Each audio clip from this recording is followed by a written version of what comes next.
రాజుల సొమ్ము రాళ్లపాలు అన్న చందంగా మారింది కరీంనగర్ మున్సిపల్ అధికారుల తీరు.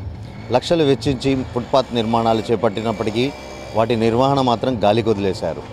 ప్రైవేటు షాపుల మెటీరియల్ అంతా ఈ ఫుట్పాత్లను కబ్జా చేసి ఆక్రమణకు గురి చేసిన పట్టించుకునే నాదుడే కరువయ్యాడు.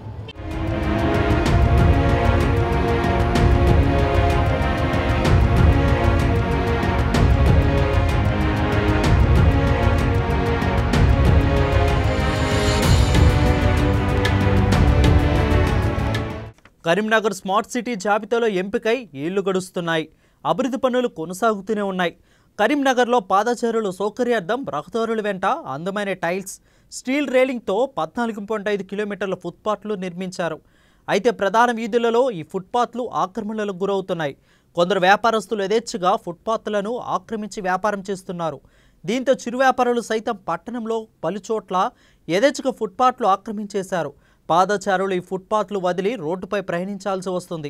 గతంలో ఈ ఫుట్పాత్లపై జీవనం సాగిస్తున్న ఒక కుటుంబం మృత్యు పాలైంది. అప్పట్లో ఈ ఘటన జరిగిన వెంటనే మున్సిపల్ అధికారులు స్పందించి నగరమంతా ఆక్రమణలకు గురైన ఫుట్పాత్లను తొలగించారు.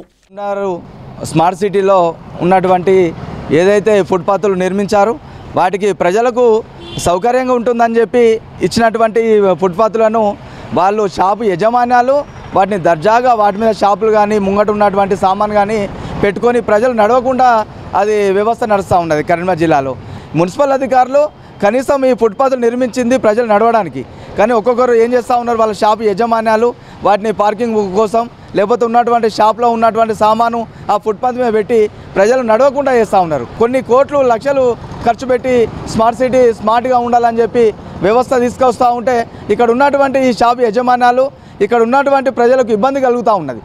ప్రజలు ఇప్పుడు ఫుట్పాత్ మీద నడవాల్సిన ప్రజలే ఇప్పుడు రోడ్ల మీద నడవాల్సి వస్తుంది. ఇప్పటికైనా అధికారులు స్పందించి ఫుట్పాత్ మీద ఏదైతే షాపులు ఉన్నాయో, ఏవైతే బయట సామాను పెడుతారో వాటిని తీసి ప్రజలు నడవడానికి అనుకూలంగా నిర్మించాలని చెప్పి మేము కోరుకుంటా ఉన్నాం. ప్రజాధనం వృధా అవుతుందనడానికి మీరు చూస్తున్న ఈ వీడియోలో నిదర్శనం. కరీంనగర్ ఆర్టీసీ బస్టాండ్ వెనుక గల నిర్మానుష ఈ వీధిలో రాకపోకలు తక్కువ అయినా పాదచారుల కోసం ఫుట్పాత్లు నిర్మించారు. ఇందులో చోద్యం ఏంటంటే చెట్లు ఉన్నప్పటికీ ఫుట్పాత్లు నిర్మించారు. ఈ ఫుట్పాత్లు పాదచారులు నడవడానికి వీలు లేకుండా నిరుపయోగం వీటిని నిర్మించడం గమనార్హం. ఫుట్పాత్ చివరిలో ఏకంగా విద్యుత్ స్తంభం ఉన్నప్పటికీ అక్కడ ఖాళీగా వదిలేయకుండా నిర్మాణం చేపట్టడం చూపరులకు హాస్యాస్పదంగా మారింది. ఇకపోతే కలెక్టరేట్ క్యాంప్ ఆఫీస్కి కూతవేటు దూరంలో కొందరు పండ్ల వ్యాపారులు ఈ ఫుట్పాత్లను యథేచ్ఛగా ఆక్రమించి వ్యాపారం కొనసాగిస్తున్నారు. మళ్ళీ ఏదైనా ప్రమాదం జరిగితే దానికి కారకులు ఎవరు?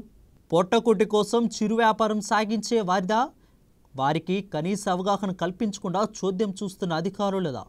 మళ్ళీ ప్రాణాలు పోతే తప్ప అధికారులు స్పందించరా అంటూ నగరవాసులు మండిపడుతున్నారు. మరి ముఖ్యంగా మొదటి మా దృష్టి అంతా కూడా ఈ ప్రధాన రహదారులైన 14.5 కిలోమీటర్ దృష్టిలో పెట్టి అక్కడ అన్ని కూడా క్లియర్ చేయడం జరిగింది. ఇప్పుడు ఇంటర్నల్ ఏదో టవర్ సర్కిల్ కానీ ఇతర వాణిజ్య ప్రాంతాల్లో కూడా మరి ఈ విధంగా ఫుట్పాత్స్ ఎంక్రోచ్మెంట్ వస్తుందని తెలిసిన కాబట్టి తప్పకుండా కూడా రాబోయే రోజుల్లో కఠినమైన కార్యాచరణ తీసుకొని ఫుట్పాత్స్ అనేటివి ప్రజలు నడవడానికి మాత్రమే ఉపయోగించాలి. ఫుట్పాత్స్ అనేటివి బిజినెస్ కార్యక్రమాలకు వాడొద్దు అనేది ప్రాథమిక బాధ్యత కాబట్టి వ్యాపారస్తులు గుర్తుంచుకోవాలి. మీ వ్యాపార సముదాయం ఏదైతే షట్టర్ కానీ ఏదైనా గృహం కానీ ఉంటే దాని లోపలనే మీ వస్తువులు పెట్టుకోవాలి తప్పితే కానీ డిస్ప్లేకి సంబంధించి పెట్టుకోవాలన్నా ఎక్కడ పెట్టుకోవాలన్నా దాని లోపలనే పెట్టాలి. కానీ బయటికి వచ్చి ఫుట్పాత్ మీద పెట్టి నడిచే వాటిని అబ్స్ట్రక్షన్ చేయడం వల్ల ప్రజలకు చాలా ఇబ్బంది జరుగుతుంది. కాబట్టి ఆ విధంగా ఉన్నట్టయితే తగిన చర్యలు తీసుకుంటాం. అటువంటి సామాగ్రిని కూడా సీజ్ చేస్తాం. అవసరమైతే ఆ దుకాణదారుల మీద తగిన మున్సిపల్ చట్టరీత్యా వాటి మీద కఠిన చర్యలు తీసుకోవడానికి వెనుకాడం. ఎందుకంటే రాష్ట్ర ప్రభుత్వం ఇంత డబ్బు ఇచ్చి కరీంనగర్ నగరాన్ని ఇన్ని రకాలుగా అభివృద్ధి చేసినప్పుడు ఇంత ఫుట్పాత్స్ నిర్మించి ప్రజలకు నడక ద్వారా ప్రజలకు నడిచేవారికి ఎలాంటి ఇబ్బంది ఉండదని చెప్పి ఆలోచనతో చేస్తూ ఉన్నాము. వాటిని ప్రజల కోసమే వదిలిపెట్టాలి తప్పితే ఎలాంటి ఎంక్రోచ్మెంట్స్ కూడా సహించలేదని తెలియస్తాను. నిత్యం రద్దీగా ఉండే టవర్ సర్కిల్ ప్రాంతంలో ఒక ప్రైవేట్ షాపు నిర్వాహకులు తమ షాపుకి వచ్చే కస్టమర్లు పార్కింగ్ కోసం ఏకంగా ఫుట్పాత్లను తొలగించేశారు. మున్సిపల్ అధికారులు ప్రజలకు అనుకూలంగా పార్క్ ప్రదేశాలు ఏర్పాటు చేయకపోగా సదరు షాపు ఆక్రమణలు గుర్తించకపోవడం విడ్డూరం. ఇటీవల జ్యోతినగర్లోని SSM మార్చ్ ముందు ఫుట్పాత్ని ఆనుకుని విద్యుత్ ట్రాన్స్ఫార్మర్లు ఏర్పాటు చేసి దానికి ఇనుప కంచె అమర్చారు. దీంతో షాపు నిర్వాహకుల నిర్లక్ష్యానికి ఒక నిండు ప్రాణం బలైంది. కనీస ఆలోచనలు లేకుండా ఫుట్పాత్లు నిర్మించడం విమర్శలకు తావిస్తుంది. పాదచారుల సౌకర్యం కోసమే అని వాటిని ఆక్రమిస్తే చర్యలు తప్పమని మేయర్ సునీల్ రావు హెచ్చరించారు. మున్సిపల్ అధికారులు ఇప్పటికైనా మొద్దు నిద్ర వదిలి తగు చర్యలు తీసుకుంటారని ఆశిద్దాం.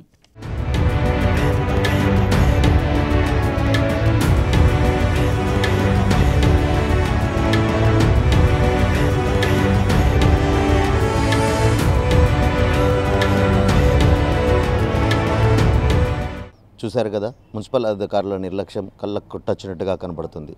వేలల్లో మున్సిపల్ ట్యాక్సులు వసూలు చేస్తూ ప్రజాధనాన్ని దుర్వినియోగం చేస్తున్నామనడానికి ఈ ఫుట్పాత్ నిర్వహణే ఉదాహరణ. గతంలో మున్సిపల్ శాఖలో రవాణా శాఖకు వినియోగించిన ట్యాక్సీల కుంభకోణం కూడా ఇటీవలే వెలుగు చూసింది. ఇప్పుడు తాజాగా మున్సిపల్ అధికారులు నిధులు దుర్వినియోగం చేస్తున్నారనడానికి ఈ ఫుట్పాత్లే నిదర్శనం. కెమెరా పర్సన్ అరుణ్తో శ్రీకాంత్, అమ్మా న్యూస్, కరీంనగర్.